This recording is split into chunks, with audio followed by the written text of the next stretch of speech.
In the last class, I discussed about prose types. Okay, prose types यानी जो गद्य है किन किन विधाओं में लिखा जाता है. इंग्लिश में टर्म मिलेगा आपको जानरा. ठीक है, हिंदी में इसको विधा कहते हैं. विधा का मतलब वैरायटी. ठीक, जैसे गद्य आप पढ़ते हैं, नावल है, एसे है, पॉम्पलेट है, डायरी है, ड्रामा है, स्टोरी है. इस तरीके का जो इस तरह के अलग अलग विधाएं हैं उसको इंग्लिश में जानरा कहते हैं. जानरा. ठीक है, या प्रोज के टाइप्स हो गए. वो प्रोज जो लिखे गए हैं, प्रोज का मतलब गद्य. ठीक, गद्य का मतलब है जो लय और छंद से रहित हो. Means non metrical structure of writing is known as prose. Okay, prose में आपको नॉन मेट्रिकल होगा, यानी जिसमें कोई मीटर नहीं होगा. मीटर क्या है, ये सब चीजें हम अगले सेमेस्टर में और डीपली समझाएंगे. ठीक है, एक एक चीज समझाएंगे इसमें. तो उसमें रिदम नहीं होगा, राइम नहीं होगा, मीटर नहीं होगा, स्टेंजा पैटर्न नहीं होगा. बहुत सारे के स्टेंजा फॉर्म इंग्लिश में. ठीक है, एक लाइन से लेकर के 10-12 लाइन 15 लाइन तक के अलग अलग स्टेंजा फॉर्म है. सबका अलग अलग नाम है, सबके अलग अलग मीटर्स हैं, सब अलग अलग वैरायटीज हैं. ठीक है, सो हम लोग उसको और डीपली देखेंगे नेक्स्ट सेमेस्टर में जब पोइट्री आएगी वहाँ पे स्टेंजा के बारे में. So in prose, in the last class we discuss about various types of prose. Now let us see the prose style. Style. Okay. So what is this style? Style is the manner of expression. Manner of expression. Okay. Manner of expression of ideas, thoughts, feelings. Okay, in language. यानी शब्दों के माध्यम से, भाषा के माध्यम से आपके अंदर जो आइडियाज हैं, फीलिंग्स है, थॉट्स हैं, उसको एक्सप्रेस करने का जो तरीका है उसको हम स्टाइल कहते हैं. ठीक है, द वे ऑफ एक्सप्रेसिंग और the manner of expression in language is known as style. ठीक है, जैसे किसी भी हर चीज का एक ही कोई पॉइंट देख लेंगे, या कोई एक सब्जेक्ट या कोई एक टॉपिक, उस पर अलग लोगों का अलग अलग स्टाइल होगी. जैसे हम पढ़ा रहे हैं, ठीक, तो पढ़ाना एक प्रक्रिया हो गया, प्रोसेस हो गया. अब इसमें अलग अलग टीचर अलग अलग स्टाइल से पढ़ाएंगे. ठीक है, कोई हमसे बहुत बहुत बहुत बेहतर पढ़ाएगा, कोई सकता है हमसे बहुत घटिया ही पढ़ाए, कोई सकता है मेरे से भी मतलब बराबर में रखे. तो सबकी अलग अलग स्टाइल है. वे ऑफ एक्सप्रेशन मेन है. ठीक है, so style is way of expressing your ideas, thoughts और फीलिंग्स इन लैंग्वेज. भाषा के माध्यम से जब आप चीज़ों को एक्सप्रेस करते हैं, इस तरीके को हम कहते हैं स्टाइल. ओके, तो हर व्यक्ति का, हर इंडिविजुअल राइटर का अलग अलग स्टाइल होता है. ठीक है, मोस्टली कुछ लोग कॉपी भी करने की कोशिश करते हैं, लेकिन होता नहीं है पूरी तरह से. ठीक है, so let us see how to analyse the style. मान लो कोई राइटिंग है, आप कैसे एनालाइज करेंगे? What are the criteria to analyse? किस आधार पे या किस ग्राउंड पे एनालाइज करेंगे कि फला राइटिंग का क्या स्टाइल हो सकता है. ठीक है, तो पहले हम उस आधार को देख लेते हैं, फिर स्टाइल के बहुत सारे टाइप्स देख लेंगे. तो हम खुद ही मैच कर लेंगे, उनको जज करने के लिए जो आधार है इधर रखेंगे, इसके बाद टाइप्स इधर रखेंगे. हम देखेंगे कि ये जो लिखे गए हैं इनका किस में मैच करता है, तो आपको क्लियर हो जाएगा कि ये इनकी राइटिंग इस स्टाइल में है लिखी हुई. ठीक है, और ऐसा नहीं है कि कोई एक राइटर एक पर्टिकुलर स्टाइल पे ही फिक्स्ड हो, ऐसा भी नहीं होता है. ठीक है, एक ही राइटर बहुत सारे तरीके के स्टाइल्स को यूज करता है. ठीक है, so let us see here.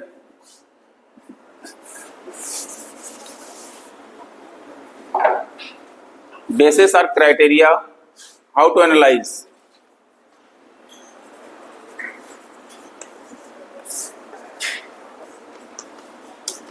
How to analyse a style of writing. ठीक है, पहला चीज कैसे आप जज करेंगे किसी क्या स्टाइल है? First point is diction. Diction means language, choice of words. Choice of words यानी जो भाषा है, उस भाषा के जो शब्द हैं उसमें से सिलेक्शन करना. ठीक है, ये राइटर के ऊपर डिपेंड करता है. अब बहुत सारे राइटर पाएंगे आप बहुत इजी लैंग्वेज यूज करते हैं, यानी बहुत सिंपल वर्ड्स का यूज करते हैं. बहुत सारे बहुत कॉम्प्लेक्स का यूज करते हैं. बहुत सारे ऐसा यूज करेंगे, कहना कुछ है लेकिन वो कहेंगे रेफरेंशियल माध्यम से, यानी मेटाफोरिकली, तो फिगरेटिव लैंग्वेज हो जाएगा, फिगरेटिव स्टाइल हो जाएगा। तो अलग अलग तरीके से वो यूज करते हैं। सो चॉइस ऑफ वर्ड्स, आप लोग इंडिया के एक सांसद जी हैं शशि थरूर जी, नाम सुने हैं? एमपी हैं भारत के, ठीक, एट प्रेजेंट में भी है, एमपी हैं, वो सांसद हैं। उनकी बहुत सारी किताबें लिखी गई हैं। उनकी अंग्रेजी ना अच्छे अच्छे अंग्रेजों को नहीं समझ में आती है, इतनी उनकी अंग्रेजी हाई फाई लिखी जाती है। वो पता नहीं कहाँ कहाँ से शब्द ले आते हैं ढूंढ करके, वो डिक्शनरी भी नहीं मिलता जल्दी, मतलब नॉर्मल डिक्शनरी नहीं मिलेगा, ऐसे ऐसे शब्द का प्रयोग करते हैं वो। तो उनके शब्द जो बहुत ही कॉम्प्लेक्स और न्यू टाइप होते हैं। सो यहाँ पे चॉइस ऑफ वर्ड डिपेंड करता है राइटर के ऊपर, ठीक है। अब इससे राइटर का स्कॉलरली नॉलेज पता चलता है, उसकी खुद की एक जो सिंप्लिसिटी या उसकी कॉम्प्लेक्सिटी पता चलता है कि उसका खुद का नेचुरल बिहेवियर कैसा है। जैसे बहुत बड़ा आदमी बहुत लॉजिकल, बहुत टिपिकल होता है, तो बहुत टिपिकल चीजें सोचता है अलग अलग, बहुत सिंपल होगा तो बहुत ईजी वर्ड सुनता है, इस तरीके का भी होता है। सो ये डिक्शन, चॉइस ऑफ वर्ड्स, ठीक, इजी वर्ड्स, सिंपल वर्ड्स, कठिन या हार्ड वर्ड्स, कॉम्प्लेक्स वर्ड्स और रिफरेंशियल वर्ड्स, इस तरीके से। Then length of the sentence and paragraph, ये चीज जो पढ़ रहे हैं, ये चीज आपका पोएट्री में भी लगभग काम करेगा वहां पर भी, ठीक है, थोड़ी बहुत डिफर करता है।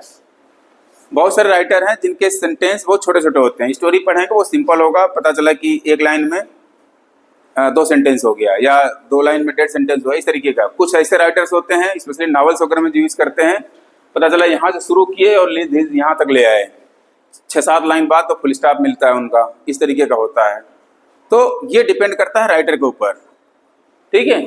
So length of the sentence और पैराग्राफ, ठीक है, मतलब जो सेंटेंस है या उसका जो पैराग्राफ है, कितने कितने लाइन का पैराग्राफ है, 3 लाइन, 4 लाइन, 5 लाइन, 8 लाइन, इस तरीके से आप उसको मतलब देख करके एक अपने मन में जजमेंटल होंगे कि हाँ इस तरीके का है तो ये स्टाइल हो सकती है उनकी, ठीक है। Then use of literary devices और प्रोज डिवाइसेस, ये चीज अगला चैप्टर आपका है और डीप में पढ़ेंगे, प्रोज डिवाइसेस क्या होते हैं, ठीक है। जो फिगर ऑफ स्पीच है, मूड है, टोन है, वॉइस है, इथॉस, पैथॉस, लोगस, आयरनी, ह्यूमर, थीम्स, ये सारी चीजें आपका इसमें आता है प्रोज डिवाइसेस में, ठीक है। पोएट्री होगी वहां पे तो वहाँ स्टेंजा पैटर्न आ जाएगा, इसको हम रेट्रिक एंड प्रोजडी कहते हैं वहाँ की भाषा में, पोएट्री में, ठीक है। तो यहाँ पे प्रोज डिवाइसेज यूज करेंगे, वहाँ पे हम पोएटिक डिवाइसेज यूज करेंगे, बाकी ऑलमोस्ट चीजें सेम रहेंगी। फिगर ऑफ स्पीच यहाँ भी है, वहाँ भी है, यूज ऑफ एनेक्डोट्स यहाँ भी है, वहाँ पर भी है, ठीक है। फ्रेजेस है यहाँ भी, वहाँ भी यूज होते हैं, दोनों में। तो मोस्टली आप देखेंगे कि प्रोज और पोएट्री दोनों का स्टाइल ऑलमोस्ट कॉमन मिलेगा, ठीक है। देन एक और चीज देखेंगे कि इनकी जो राइटिंग है, whether it is informative, okay, और डायडेक्टिक और एक्सप्रेशनिस्टिक,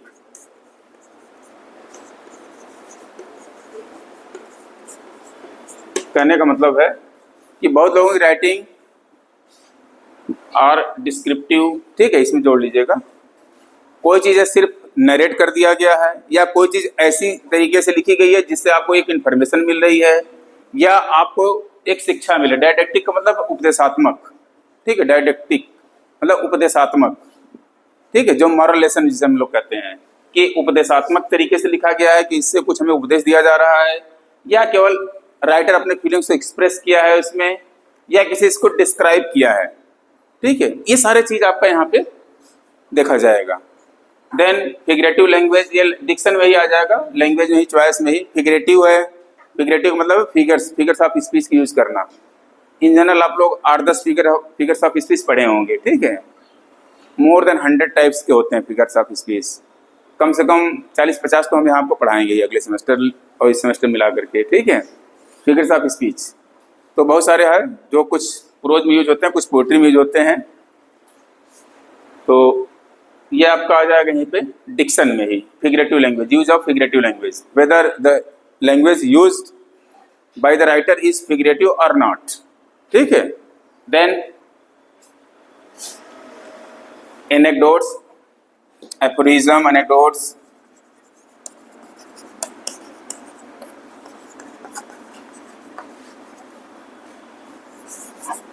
एनेक्डोट्स। ओके,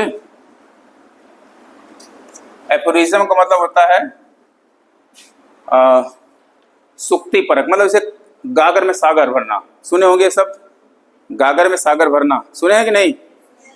यानी कम शब्दों में बहुत बड़ी, जब बहुत ज्यादा चीजें कह डालना।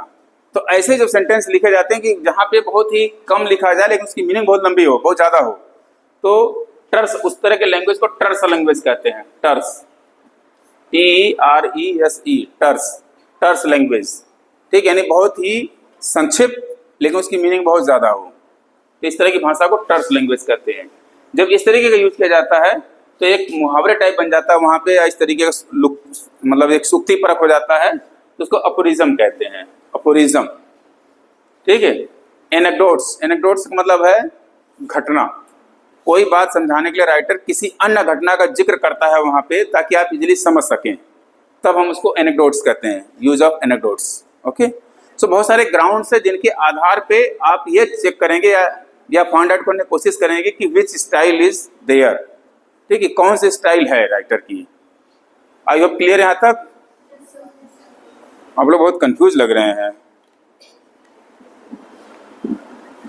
इसके अलावा थोड़े बहुत हैं, जैसे टोन है, मूड है, वॉइस है। ठीक है, वॉइस मतलब स्पीकर।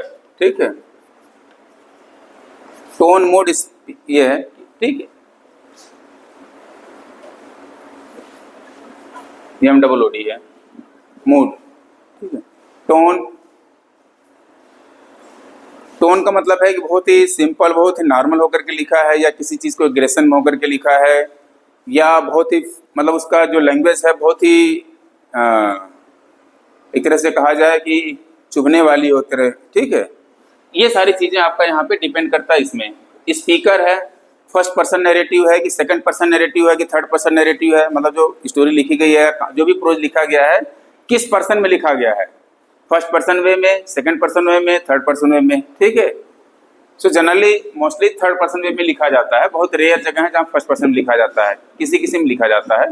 ठीक है, सो ये सब कुछ ग्राउंड्स हैं या ये आधार हैं जिनके आधार पे आप किसी भी स्टाइल को फाइंड आउट करने की कोशिश करेंगे।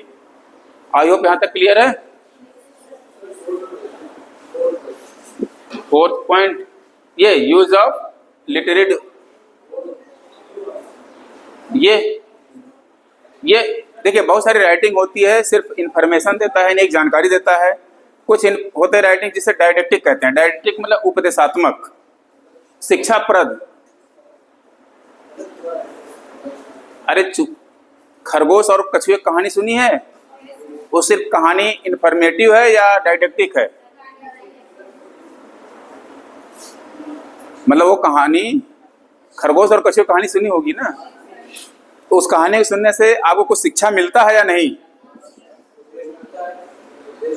हाँ, जब शिक्षा मिल रहा है तो उसी को हम डायडेक्टिक कहते हैं। उपदेश मिल रहा है ना, इसी को उपदेशात्मक कहते हैं।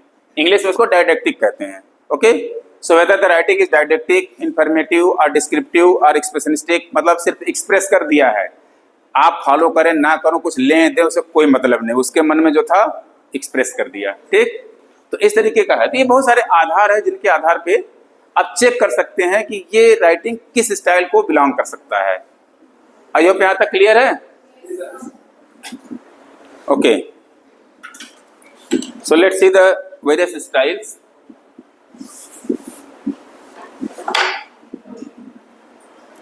एक लोग अटेंडेंस भर दो, तो अटेंडेंस स्टार्ट कर दो। Okay, see first one is aphoristic style.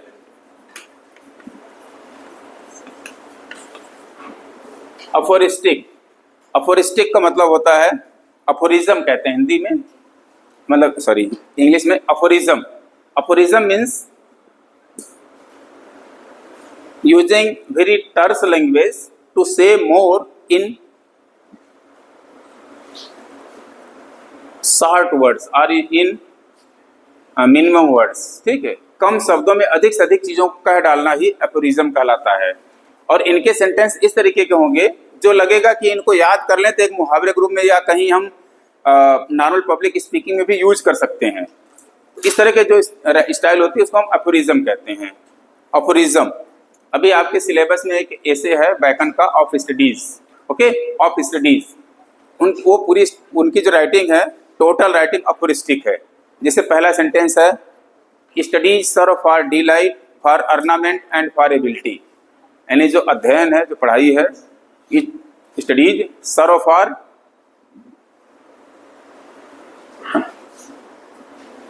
Studies serve for delight for ornament and for ability. इसमें कहीं कोई चीज गलत लग रही है? स्टडीज यानी पढ़ाई है जो सर्व फॉर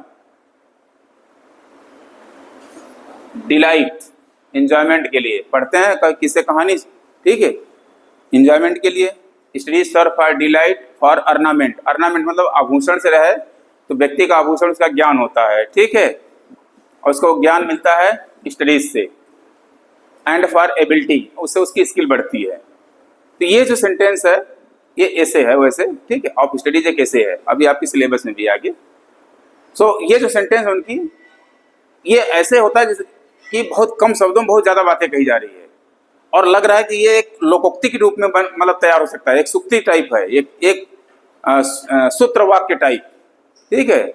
तो इसको यूज कर सकते हैं कहीं पे भी। तो इस तरह के स्टाइल को हम लोग अफोरिस्टिक स्टाइल कहते हैं, ओके, जहाँ पे कम शब्दों में बहुत ज़्यादा चीज़ कही जाएगी और जो सेंटेंस होंगे इस तरह के सेंटेंस होंगे जिनको हम रेगुलर लाइफ में यूज कर सकते हैं, कह सकते हैं, नॉर्मल चर्चा में भी यूज कर सकते हैं। जैसे उसमें एक लाइन आता है reading maketh a full man, conference a ready man and writing an exact man, ठीक, फिर से सुनिए, reading maketh a full man, conference a ready man and writing an exact man. अब तक आप लोग को टीचर कभी न कभी जरूर कहे होंगे कि जो चीज याद करना है लिख के याद करो, कहे हैं। इसी बात को ऐसे में कहा गया है राइटिंग एन एग्जैक्ट मैन, मतलब जो पढ़ाई करनी है तो कैसे करनी है, ठीक। जब आप लिख के पढ़ते हैं कोई चीज याद करते हैं तो आप एग्जैक्ट मैन बनते हैं, मतलब आपको इन्फॉर्मेशन प्रॉपर हो जाती है। कॉन्फ्रेंस रेडी मैन, कॉन्फ्रेंस मतलब है डिबेट करना, आर्गुमेंट करना, उस पर चर्चा करना, तो आपको रेडी कर देता है। नहीं, जब आप डिबेट करते हैं तो आपका माइंड बहुत तेजी से काम करता है, उसमें आप रेडी हो जाते हैं, तैयार हो जाते हैं, ठीक है। और reading make the full man, चल पढ़ लेते हैं तो आपको लगता है कि हाँ मुझे कुछ नॉलेज है, ठीक है, लगेगा कि हाँ I am full of knowledge, but exactly हो नहीं पाते हैं। तो जो बातें नॉर्मल लाइफ में आपको टीचर ने बहुत पहले बताई है, ठीक है, वो सेंटेंस में भी लिखी है, ठीक है, तो उसको आप यूज कर सकते हैं। तो इस तरह का जो स्टाइल है सबसे ज्यादा बैकन का है, फ्रांसिस बैकन इनका नाम है, राइटर का इनका, ठीक है, bacon, Francis bacon. So he used this, ठीक है, फ्रांसिस बैकन, इनका ऐसे है ऑफ स्टडीज, आपके सिलेबस में भी है, हम लोग उसको पढ़ेंगे सीरियसली, ठीक है। Then next is biblical style, ठीक।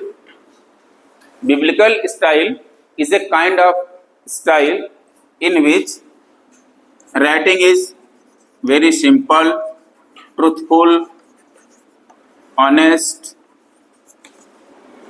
graceful,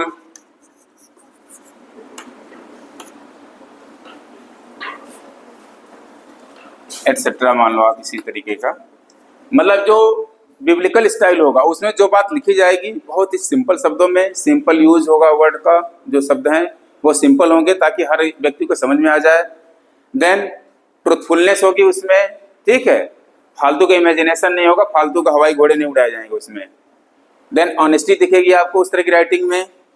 ग्रेसफुलनेस होगा उसमें, ठीक है, मतलब कोई उसमें लो लेवल का एग्जाम्पल नहीं होगा, मतलब मीन मेंटलिटी का प्रतीक नहीं होगा कहीं उसमें, और ना ही कोई ऐसी हल्की फुल्की चीज लिखी होगी, ठीक है। तो इस तरह की राइटिंग को टेक्निकली लिटरेचर में हम लोग कहते हैं biblical style, okay, biblical style, Bible से बना हुआ है ये सब, ठीक है। Third one is grand style.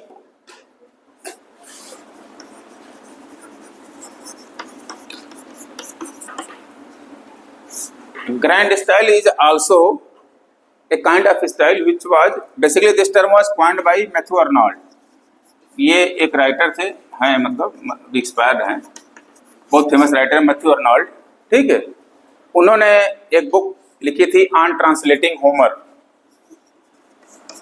On translating Homer. Homer का नाम सुने हैं अजी? होमर नहीं सुने? अरे ग्रीक का बहुत बड़ा राइटर है भाई, सबसे पहला आदमी यही है जो जिसकी राइटिंग अवेलेबल है आज तक, ओल्डेस्ट सर्वाइविंग राइटिंग, ठीक है। होमर लगभग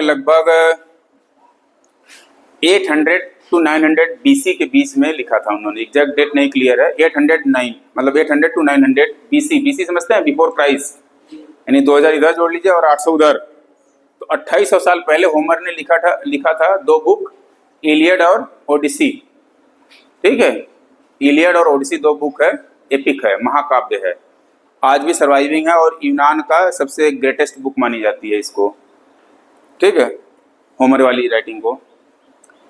इसका उन्होंने ट्रांसलेशन किया, तो उसमें सबसे इन्होंने यूज किया था एक टर्म ग्रैंड स्टाइल, ठीक है, मैथ्यू अर्नोल्ड ने। एमसीक्यू आ सकता है, who has coined the term grand style? It was coined bye Matthew Arnold, ठीक है, ऑन ट्रांसलेटिंग होमर। ये बुक लिखी गई थी अराउंड 1861 62 के आसपास, ठीक है, 1861-62 ऑन ट्रांसलेटिंग होमर। ओके, सो ये क्या है? In this here language is very graceful on a very serious subject.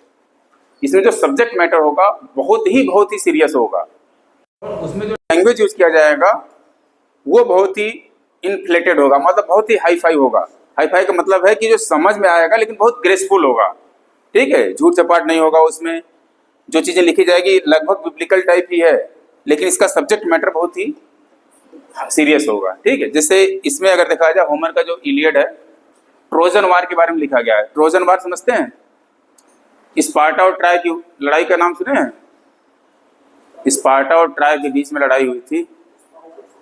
Spartacus movie है जी, ठीक है, स्पार्टा, ठीक, स्पार्टा एंड ट्राय नहीं सुने भाई? कहाँ से पढ़े? हिस्ट्री नहीं पढ़ाया गया? स्पार्टा और ट्राय की लड़ाई हुई थी, ठीक है, अराउंड 1200 बीसी। बीसी समझ रहे हैं ना? कितने साल हो गए हैं? अजी कितने साल हुए आज से जोड़ो तो? 3200 साल, ठीक। तो 3200 साल पहले एक लड़ाई लड़ी गई थी स्पार्टा और ट्राय के बीच में, ठीक है। तो वो उसमें ट्राय वालों ने स्पार्टा का जो राजा था, स्पार्टा का एक्चुअली मैसिडोनिया का राजा था वो, तो उसकी वाइफ को बंधक बना लिया और उसी को छुड़ाने के लिए जो सेना यहाँ से गई, स्पार्टन्स गए, उसी पे लड़ाई हुई, काफ़ी सालों तक चला है, ठीक है, 9 साल चला।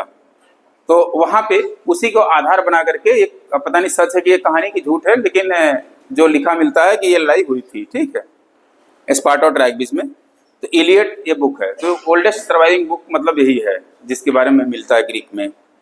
सो ये this style is given by Matthew Arnold, in which the language is very graceful with severity and on a serious subject matter. Subject matter बहुत सीरियस होगा, सिवियरिटी होगी, उसमें गंभीरता होगी, सीरियसनेस होगी, ठीक है। इसमें ग्रैंड स्टाइल में सीरियसनेस होगी, तो इसको यूज किया था, जैसे मैथ्यू अर्नोल्ड ने भी यूज किया है वैसे तो, बट सबसे बेहतर जो यूज माना जाता है मिल्टन का, मिल्टन, जॉन मिल्टन, ठीक। नेक्स्ट सेमेस्टर में हम लोग इनको पढ़ेंगे। जॉन मिल्टन की पोएम है ऑन हिज ब्लाइंडनेस। इनकी एक बुक है on paradise last, paradise last, स्वर्ग खो गया। फिर एक और बुक लिखी थी स्वर्ग मिल गया, पैराडाइज रीगेंड, 1667 में बुक लिखी गई थी पैराडाइज लास्ट। तो इसकी स्टाइल को माना जाता है ग्रैंड स्टाइल, ठीक है, हाँ, ग्रैंड स्टाइल।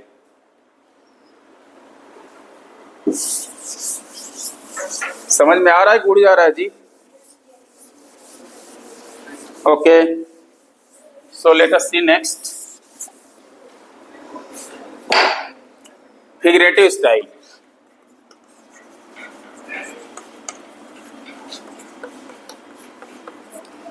फिगरेटिव में क्या होगा? It uses maximum number of figures of speech. ठीक, मतलब अधिक से अधिक फिगर्स ऑफ स्पीच जो है आपके अलंकार जिसे हिंदी में कहते हैं उसका उपयोग करेगा ये, अधिक से अधिक। ठीक है, सो ये इस तरह के स्टाइल को हम लोग फिगरेटिव स्टाइल कहते हैं। मतलब बड़ी लुभावनी होगी लैंग्वेज इसकी। ठीक है, इसमें सत्यता, डायडेक्टिक या इस तरह से ट्रूथफुलनेस से कोई मतलब नहीं है। ठीक है, अब मान लीजिए कि फिगरेटिव लैंग्वेज में ऑनोमोटोपोइया यूज किया गया या हाइपरबली यूज किया गया, अतिशयोक्ति अलंकार जानते हैं ना, सुने कि नहीं हिंदी में, इंग्लिश में हाइपरबली। अब हाइपरबली में लिखा जाता है, ठीक है, हाइपरबली कि I can walk 10,000 miles for a smile. ठीक, ये फिगरेटिव लैंग्वेज हो गया। लेकिन अगर ये बिब्लिकल में होगा तो क्या माना जाएगा, सच है कि एक स्माइल के लिए 10,000 किलोमीटर, 10,000 माइल्स हम मतलब आई कैन वॉक, पॉसिबल है? नहीं। तो जहां पे कुछ ज्यादा बढ़ा चढ़ा के लिखा जाए इस तरह की लैंग्वेज को हम कहते हैं फिगरेटिव लैंग्वेज, या बिल्कुल हाइपरबली कहते हैं फिगरेटिव लैंग्वेज। ठीक है, सो उसमें आप ट्रूथफुलनेस, सिंपलिसिटी, ये सब चीजें ढूंढने की कोशिश ना करिए, उसकी स्टाइल ही अलग है, वो फिगरेटिव स्टाइल है। ठीक है,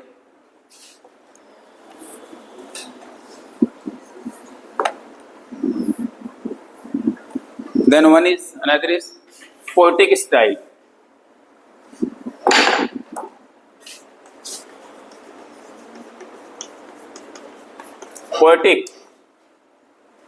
Poetic style is a kind of style in which high emotions and high imaginations are used. High emotions and high imaginations are used. इसमें imaginations बहुत हाई होगा। ठीक है, जैसे चार्ल्स लैंड है, अभी आप लोग का एक ऐसे मिलेगा चार्ल्स लैंड की ड्रीम चिल्ड्रन। ठीक है, उसको पढ़ेंगे, अभी हम लोग आगे पढ़ेंगे, देखेंगे तो वो इसी स्टाइल में लिखा गया है। ठीक है, वैसे तो फेमिलियर स्टाइल भी है, उसमें कई स्टाइल आ जाता है, बट ये भी मिलेगा आपको जिसमें आपको एक हाई इमेजिनेशन मिलेगा। ठीक है, सो पोएटिक स्टाइल हो गया।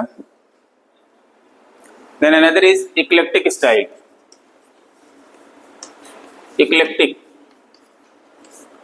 Eclectic means borrowed. ठीक है, a kind of writing in which subject matter is borrowed from somebody else. जो contents are borrowed from some other sources.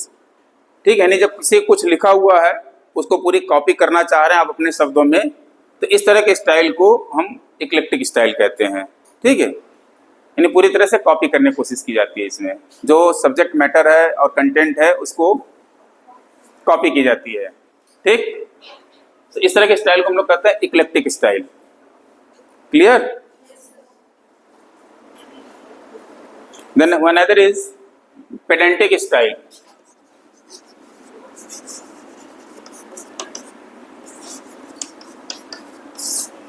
Pedantic style एक वो स्टाइल है, जैसे कई बार होता है किसी बच्चे से कुछ पूछा जाता है तो वो जो बताना वो तो बताता ही, उसके बाद इतना ज्यादा बता देता है कि बच्चे बोर हो जाते हैं। बाकी लोग क्या कहते हैं फिर कि ज्यादा ज्ञान झाड़ रहा है। ठीक, ये भी एक स्टाइल है राइटिंग की, जिसमें राइटर इतना ज्यादा ज्ञान डाल देता है कि पढ़ने वाला परेशान हो जाता है।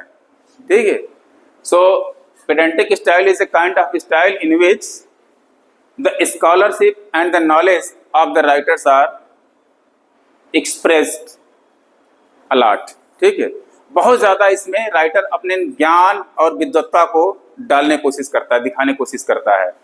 जैसे टी.एस. इलियट को देख लीजिए। ठीक है, इनकी एक बुक है द वेस्ट लैंड। ये बुक बहुत अच्छी बुक है, 1922 में लिखी गई। लेकिन इस बुक को समझने के लिए आपको कई सारे बुक्स या बहुत सारे रेफरेंसेस को जानना चाहिए, तभी इस बुक को समझ सकते हैं, नहीं तो समझ ही नहीं सकते इस बुक को। ठीक है, 433 लाइन्स हैं ये पोएम, बहुत फेमस पोएम है, पोएम पोएटिक फॉर्म में है, लेकिन इतने रेफरेंसेस दिया हुआ है। जैसे एक आता है इसमें, अब एक नाम आता है टायरसियस। ठीक है, अब ये नाम नहीं सुने हम लोग कभी। अब उसमें जब टायरसियस लिखा है वर्ड, तो टायरसियस की पहले हिस्ट्री अगर भी हम समझेंगे तब वहाँ समझ सकते हैं वहाँ किस लिए यूज़ किया गया है। सो इस स्टाइल में, पेडेंटिक स्टाइल में राइटर इतने रेफरेंसेस डाल देता है या इतना स्कॉलरली नॉलेज डाल देगा कि जिसको इजी नहीं होता समझना। ठीक है, तो इस स्टाइल को हम लोग कहते हैं पेडेंटिक स्टाइल। ठीक है, ओके। नेक्स्ट इज, कोई बचा है देख लेते हैं, डिस्कर्सिव स्टाइल।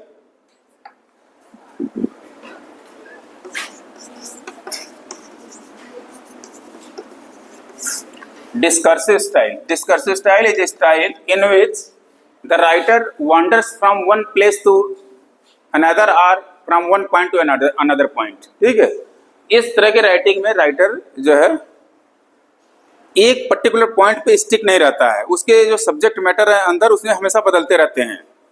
ठीक है, वो हर समय इधर उधर मूव करता रहता है, उसकी जो कंसिस्टेंसी है वो टूट जाती है उसमें।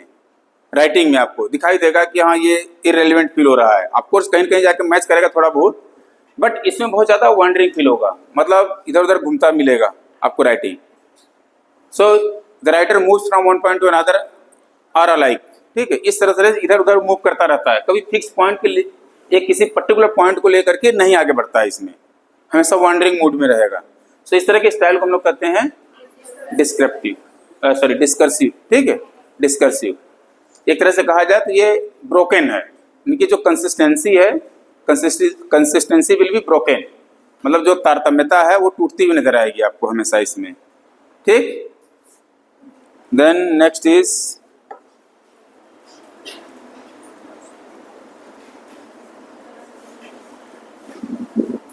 Narrative style. Narrative, it is a kind of style in which a story is narrated to tell something, यानी जो चीज़ कहना है उस चीज़ को कहने के लिए एक और स्टोरी का यूज़ किया जाएगा उसमें, ताकि आप वो बात समझ सकें जो राइटर कहना चाह रहा है। ठीक है, यानी he is using anecdotes, narrate करता है यहाँ पे नरेशन के लिए। ठीक है, ये नैरेटिव स्टाइल। नरेट का मतलब होता है किसी चीज़ को नरेट करना, लिखना। ठीक है, अब उसमें उस चीज को समझाने के लिए किसी एनेक्डोट्स का यूज करता है इसमें राइटर। ठीक है, to tell his story. Then another is very important here, familiar style. हाँ, लग रहा है ना चिर परिचित। Familiar style. So familiar style is a kind of style in which in the start writer uses very simple words, then it takes your confidence, then he starts writing in the first person to express his thoughts, inner thoughts. यानी ये जो familiar style है, familiar मतलब एकदम परिचित। ठीक है, पहले राइटर इसमें बहुत सिंपल वर्ड्स का यूज करेगा शुरू में, कहानी बहुत धीरे धीरे आगे बढ़ेगी और आपको लगेगा कि एकदम आप राइटर के साथ मैच कर गए हैं, कॉन्फिडेंस में आ गए राइटर के। फिर राइटर वहां से फर्स्ट पर्सन में लिखना शुरू करेगा। Mostly familiar writing is written in first person. First person मतलब राइटर आई का यूज करके लिखेगा, आई का। ठीक है, यानी स्पीकर उसका कौन होगा, I, writer himself. Okay, so familiar style इस तरीके की स्टाइल होती है। Then another is, last one is descriptive style. Descriptive, in which it is a kind of style in which a description is given without giving emphasis on figurative language, anecdotes or any kind of literary devices. Okay, so इस तरीके का जो style होगा उसको हम descriptive style कहते हैं। Clear? Anything else?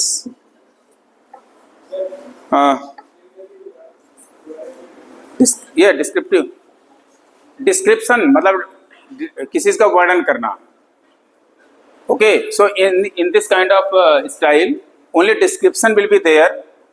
It is not emphasizing on use of figurative language, anecdotes or any kind of literary devices. ठीक, मतलब जो literary devices हैं बहुत ज़्यादा, उसके बहुत ज़्यादा ध्यान नहीं देगा ये, बहुत ज़्यादा फिगरेटिव लैंग्वेज नहीं होगा, सिर्फ सिंपल डिस्क्रिप्शन। ठीक है, तो इस तरह के स्टाइल को हम लोग डिस्क्रिप्टिव स्टाइल कहते हैं। ठीक है, So I hope it is over from my side.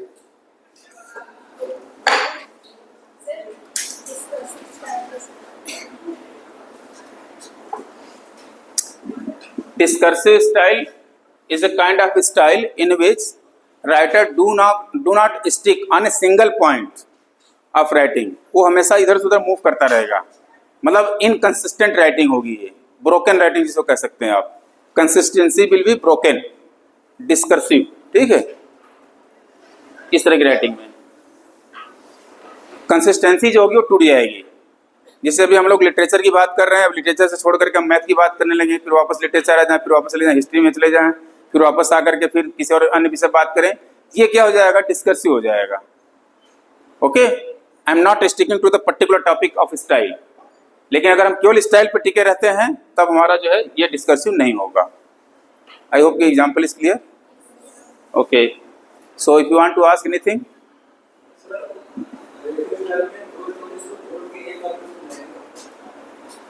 Narrative style में जो चीज कहनी है उस चीज को कहने के लिए नरेशन है बेसिकली, ठीक है. आप अपनी बात जब समझा रहे हैं, किसी को आप कह रहे हैं, ठीक, तो उसमें और बहुत सारी कहानियां जोड़ जोड़ करके अपनी बात को एम्फेसाइज करते हैं, एनेक्डोट्स का यूज करते हैं. यस,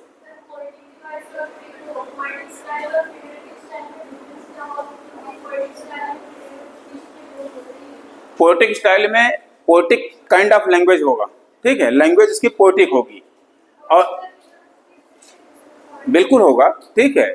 जो फिगरेटिव होगा उसमें बहुत ज्यादा फोकस फिगरेटिव लैंग्वेज पे होगा, मतलब फिगर्स ऑफ स्पीच पे ज्यादा यूज होगा. पोएटिक में क्या होगा, ये लैंग्वेज पोएटिक स्टाइल में पोएटिक का पोएम्स नहीं यूज किया जाएगा, ठीक है. Figures of speech will be there but it focuses more on high emotions and imaginations. मतलब ये बहुत ही इमोटिव होगा, जो इसकी लैंग्वेज होगी बहुत ही इमोशनल होगी और बहुत ही इमेजिनरी होगी, ठीक है. पोएटिक स्टाइल ये है. जैसे चार्ल्स लैम्ब की एक है ड्रीम चिल्ड्रन, ठीक है. चार्ल्स लैम्ब इसके बहुत अच्छे एग्जांपल हैं पोएटिक स्टाइल के और फेमिलियर स्टाइल के, दोनों के, ठीक है.